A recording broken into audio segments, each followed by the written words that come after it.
DAP পাওয়া যাচ্ছে না, আর যারা পাচ্ছেনও তাদেরকে প্রতি বস্তার জন্য 400-500 টাকা এক্সট্রা দিতে হচ্ছে। অনেক জায়গায় চাষিদেরকে লম্বা লাইনে দাঁড়াতে হচ্ছে, তাও তারা খালি হাতে ফিরে আসছেন। কিন্তু এই সমস্যা হঠাৎ করে আসেনি। ভারতের মোট যতটা ডিএপি প্রয়োজন তার 60% বিদেশ থেকে কেনা, আর 2026 সালে গ্লোবাল মার্কেটে ফসফেটের দাম প্রায় 40% বেড়ে গেছে। কিন্তু এইসব থেকেও যেটা বেশি জানা দরকার সেটা হচ্ছে আপনি যে 100 কেজি ডিএপি কিনে এনে খেতে দেন তার একটা বড় অংশ গাছ কোনোদিনও পায় না।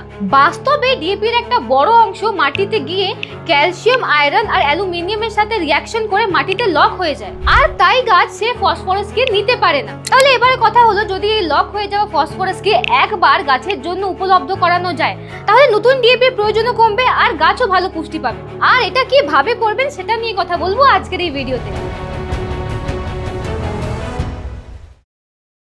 নমস্কার বাংলা, কাতেনি বাংলা ইউটিউব চ্যানেলে আপনাদের অনেক অনেক স্বাগত।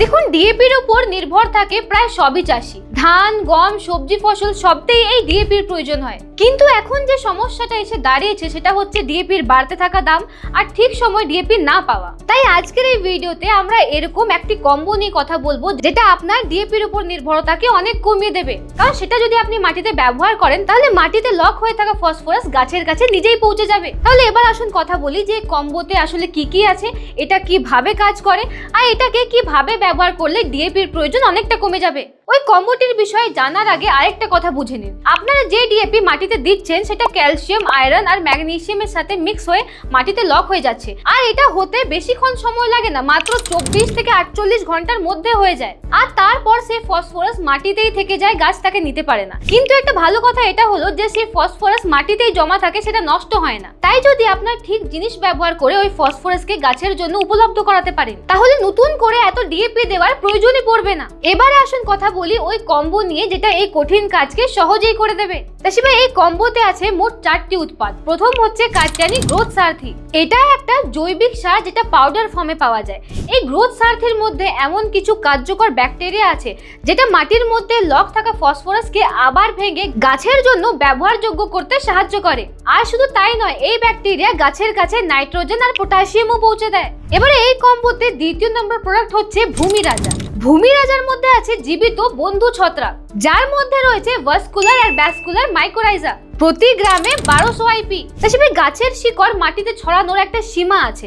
গাছের শিকড় যেখানে অবধি পৌঁছায় গাছ শুধু সেই জায়গারই পুষ্টি নিতে পারে, কিন্তু মাইকোরাইজা গাছের শিকড়ের সাথে যুক্ত হয়ে মাটির মধ্যে অনেক দূর অবধি ছড়িয়ে পড়ে, আর তারপর দূরে থাকা ফসফরাস আর অন্য পুষ্টিকে সংগ্রহ করে গাছের কাছে নিয়ে আসে, মানে গাছের খাবার শোষণ করার ক্ষমতা বাড়িয়ে দেয়।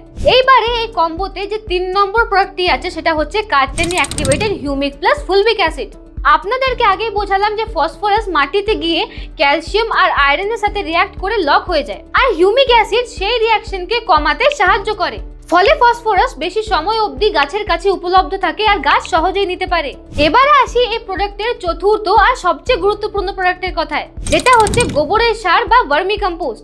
অনেক চাষি ভাই ভাবেন যে এটা শুধু একটা জৈবিক সার, কিন্তু বাস্তবে গ্রোথ সারথির মধ্যে যে ব্যাকটেরিয়া আছে আর মাইকোরাইজার মধ্যে যে ছত্রাক আছে তাদের জন্য এই গোবর সার বা ভার্মি কম্পোস্টই হচ্ছে আসল ঘর। এই গোবরের সার বা ভার্মি কম্পোস্ট ওই ছত্রাক আর ব্যাকটেরিয়ার জন্য একটা ভালো পরিবেশ তৈরি করে।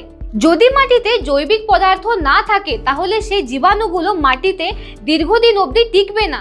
তাই গোবর সারই এই সবের ভিত্তি হিসেবে কাজ করে। তাছাড়া এবারে যে প্রশ্ন আপনাদের সবার মনে ঘুরছে যে এতগুলো প্রোডাক্টকে একসাথে কিভাবে ব্যবহার করবেন, তাই মনে রাখবেন 25 থেকে 50 কেজি গোবর সার বা ভার্মি কম্পোস্ট নিয়ে তার মধ্যে গ্রোথ সারথি, মাইকোরাইজা আর অ্যাক্টিভেটেড হিউমিক প্লাস ফুলবিক অ্যাসিড ভালো করে মিশিয়ে নিন, আর তারপর এই পুরো মিশ্রণটিকে রোপণের 7 থেকে 10 দিন আগে আপনার ক্ষেতে ছড়িয়ে দিন। কিন্তু এখানে একটা কথা খুব পরিষ্কারভাবে বলে রাখা দরকার যে এই কম্বো ডিএপি কে 100% রিপ্লেস করে না। ডিএপি গাছকে সরাসরি নাইট্রোজেন আর ফসফরাস দেয়, আর এই কম্বোর কাজ হলো সে পুষ্টির ব্যবহার ক্ষমতা বাড়ানো আর মাটিতে পড়ে থাকা পুরনো ফসফরাসকে অ্যাক্টিভ করা।